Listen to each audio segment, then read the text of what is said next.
So good morning, good afternoon, good evening. We're going to discuss the module 1 of professional conduct and ethical standard. Um, Subject code is CRI 164. First, we have to tackle the history of ethics. So the history of ethics, we have the classical period. Classical period, we're going to explain it directly. So classical period is what is like crime was viewed as a violence, as a violation of customs and tribal rules, so that punishment was often harsh and dili na kay siya lala. So based on revenge and retribution lang siya. So sa Middle Ages is the crime was explained through religion and super superstition. So the punishment includes ordeals, torture, and execution, with the belief that God would reveal the guilt or innocence of the person. So thirdly, we have the early modern period. So early modern period, this period marked the shift towards the state-controlled justice. So it has a prison, workhouses, and institution like Bridesville were introduced, focusing on discipline and deterrence. First, we have the 19th century. So 19th century, it is the reform movements emphasize the rehabilitation, separate prison for juveniles, and the child saving movement, and early criminological theories developed during this time. Lastly, we have the contemporary period. So contemporary period is the modern justice system, focusing on rehabilitation, prevention,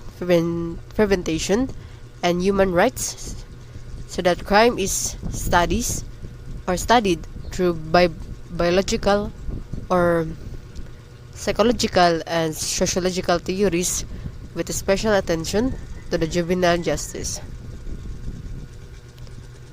Next is we're going to tackle the difference between ethics and law, and then the morality.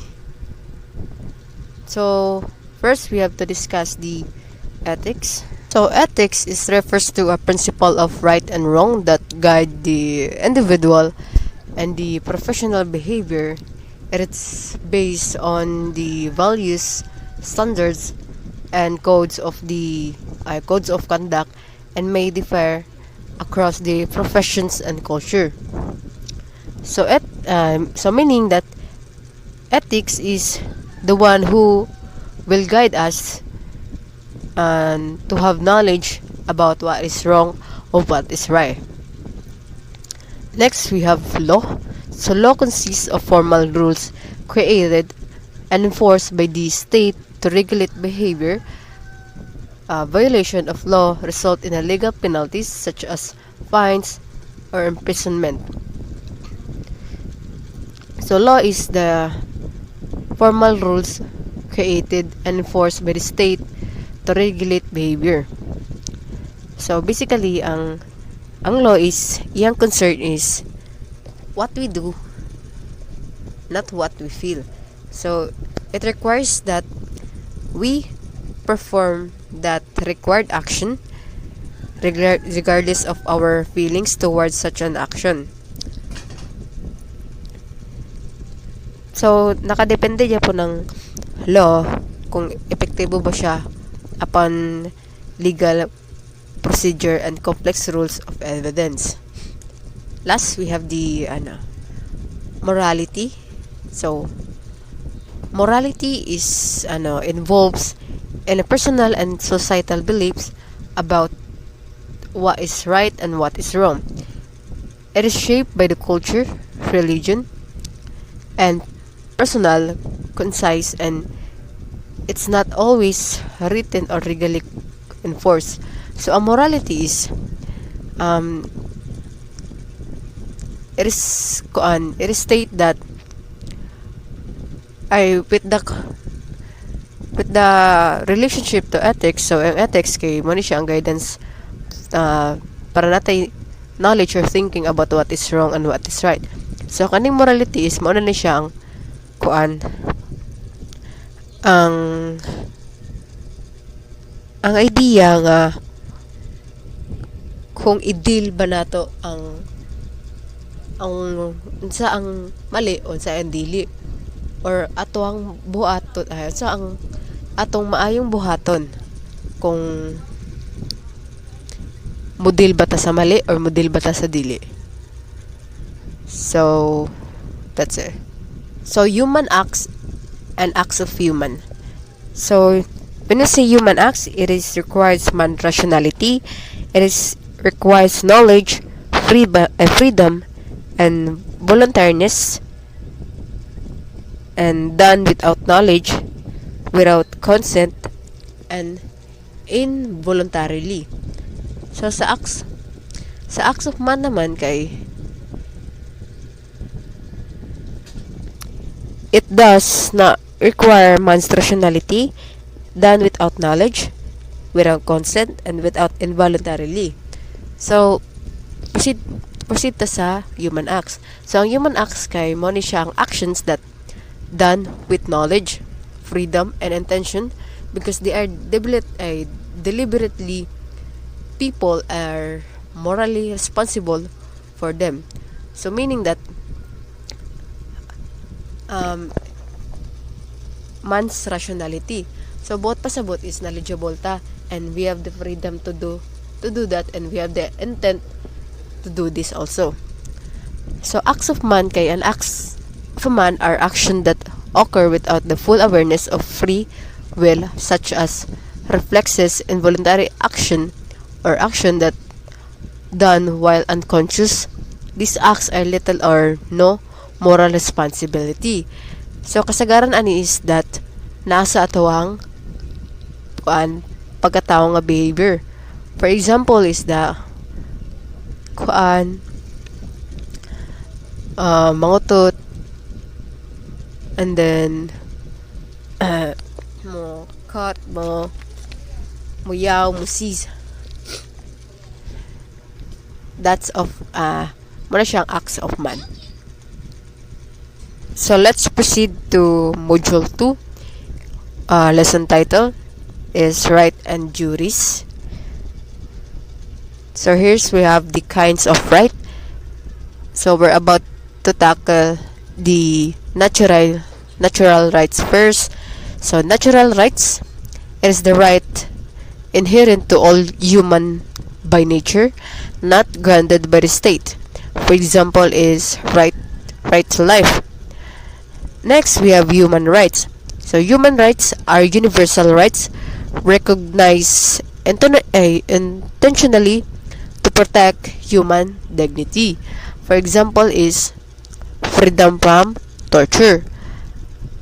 Thirdly, we have civil rights. Civil rights are the rights granted and protected by the law within the country. For example is right to vote. Fourth one, we have the alienable rights and inalienable rights. So alienable rights are the rights that can be legally given up or transferred. For example is property rights. So kaning alienable mo ni siya ang pwede surrender, ma-renounce, or ma-remove. So, ang inalienable rights kay mo ni siya ang cannot be taken away or surrendered. For example is right to right to life, and right to human dignity. Next, we have the juridical rights and non-juridical rights. First, we have the juridical rights. It is legally enforceable in courts. For example, is right to a fair trial. So, ang non-juridical rights kay are moral or ethical, not enacted by the law. So, example ani kay right to gratitude or respect. So, ang differentiate ani nila kay kaning juridical kay based siya sa law. Why kaning non-juridical kay based on virtue. Next, lastly, we have the right of jurisdiction. It is legal authority to hear cases and enforce law. For example, is that a court authority to decide a criminal cases.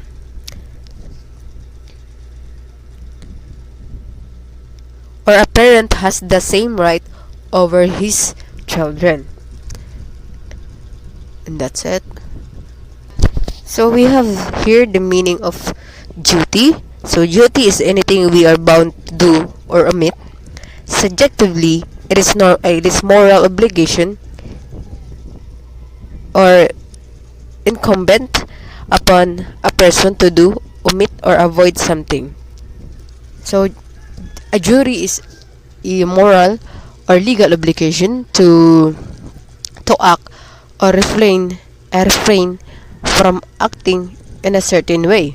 For example, is that obeying the law. So we have also the types of duty.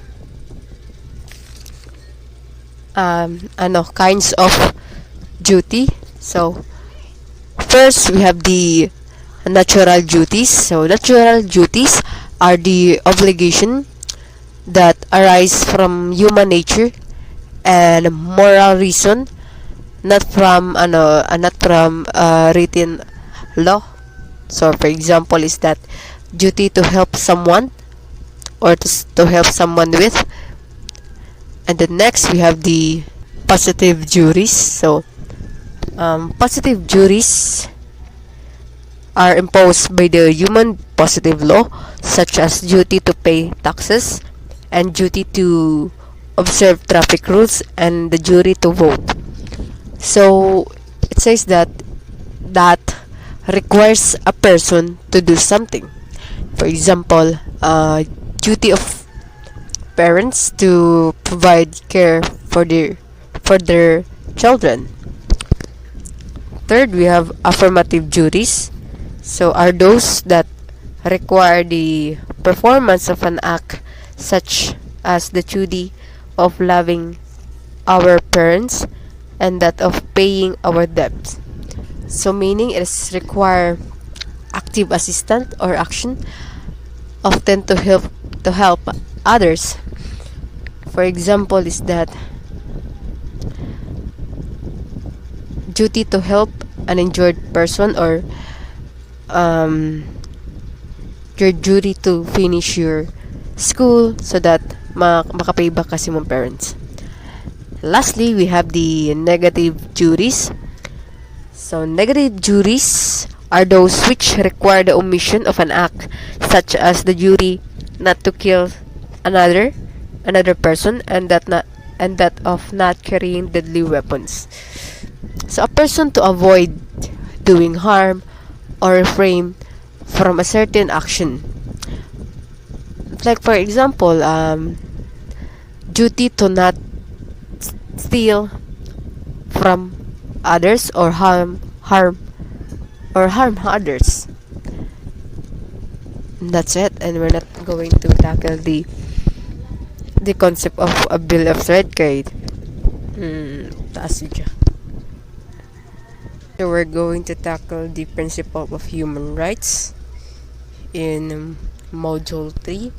Lesson title is Human Rights and Ethics in the Law Enforcement Setting. So first we have the universality. So universality is right that belong to and are to be enjoyed by all human beings without any distinction of any kind. It means that it is intentionally recognized and that its basic core minimum must be observed everywhere. So in universality, human rights belong to all human, or to all people, everywhere, without discrimination. For example, is everyone has the right to life regardless of the race or nationality. The second, we have the indivisibility. All the generations cannot be separated from one another.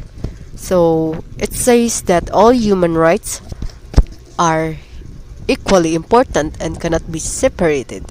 For example, is freedom of speech is as important as the right to food.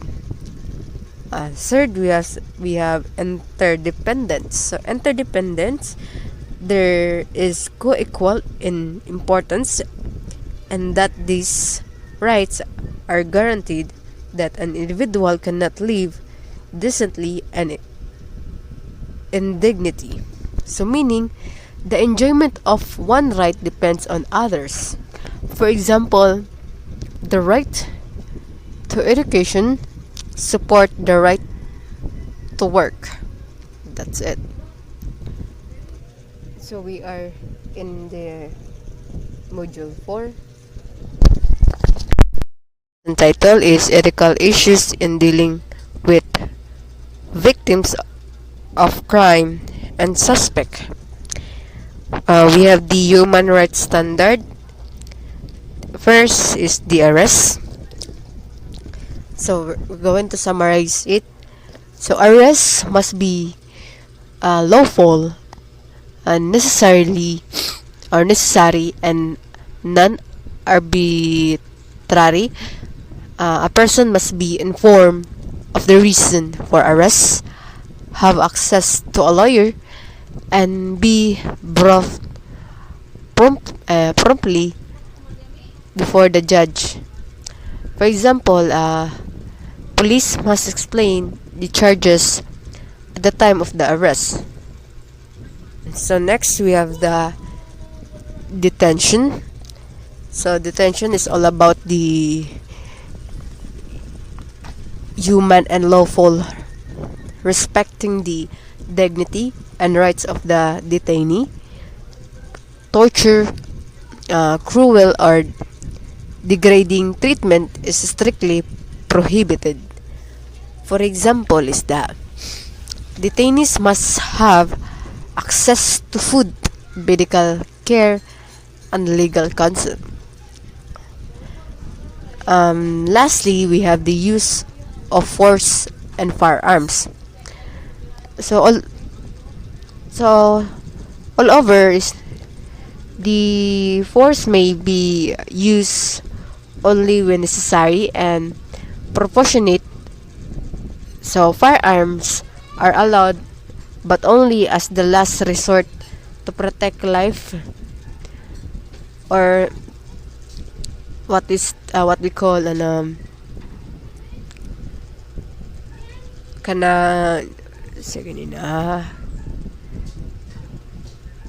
self-defense, kanang depensahan nimong kagalingan. So we're going to tackle the module 6. Lesson title is the foundation of police force, but we're going to tackle the 11 canons only of the police ethics. We're going to explain it directly. Okay. Purot na jud ang MB. So first kay primordial police responsibility. So it says that the primary duty of the police is to protect life, maintain peace, and uphold the law while respecting human rights. Next is the limitation of police authority. So the limitation of police authority is the power is not absolutely dili dapat gina-abuse and must be exercised within the law and the constitutional limits. Third one, we have the knowledge of the law and other responsibilities.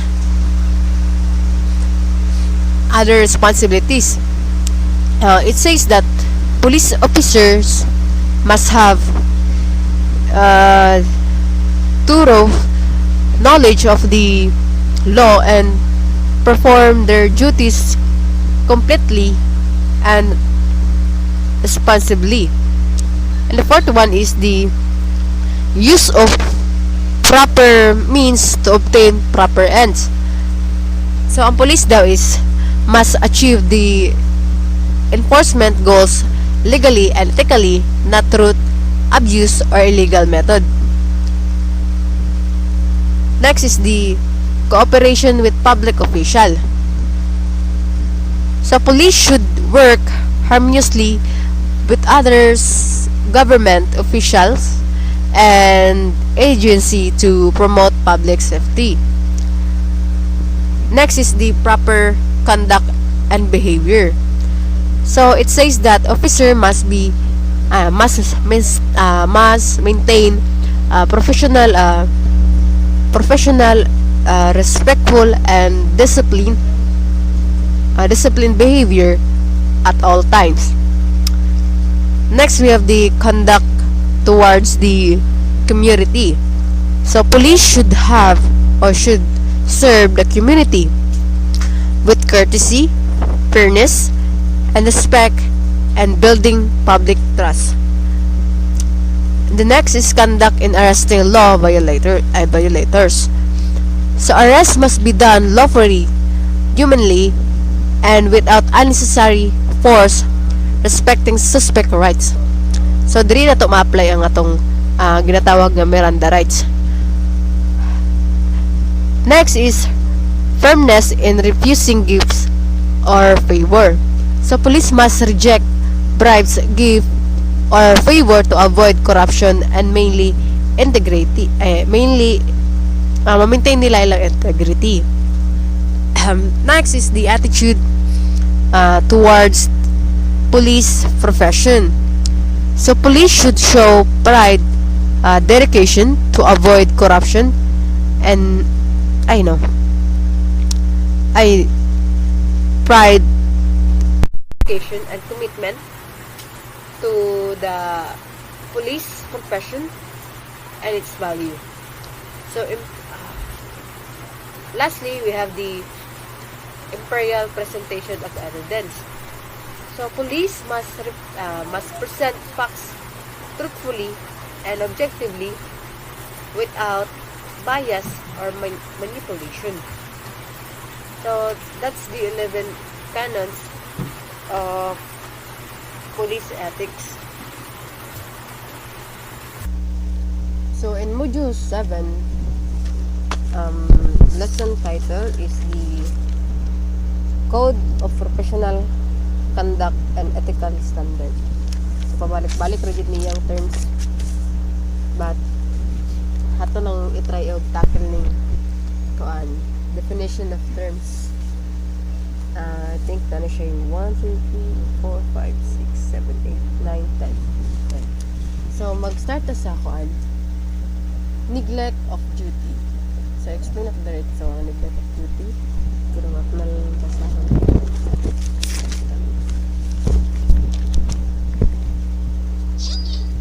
It is the failure to perform an act which one is obligated or permitted to do either by the law or directive due to the omission or failure to recognize the obligation. So meaning that failure to properly perform assigned responsibilities. So an officer ignoring an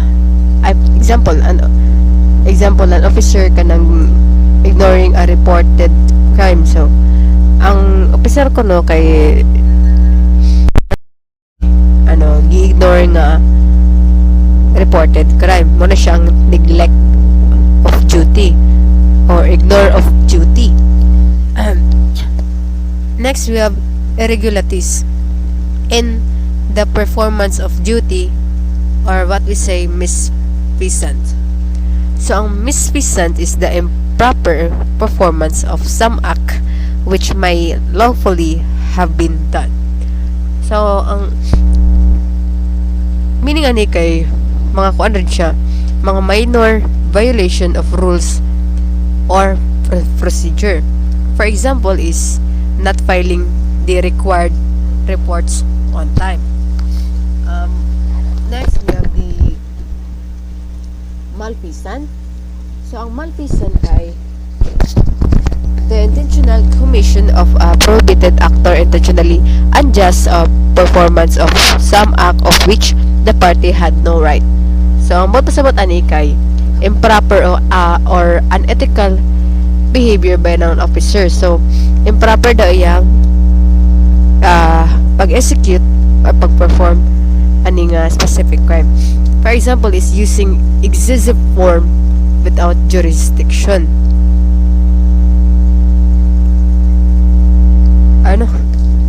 That's misconduct. So ang malfeasance is the intentional wrongdoings or illegal acts while in office. So for example is that ga-planting ang officer og evidence para mas dali ang kan.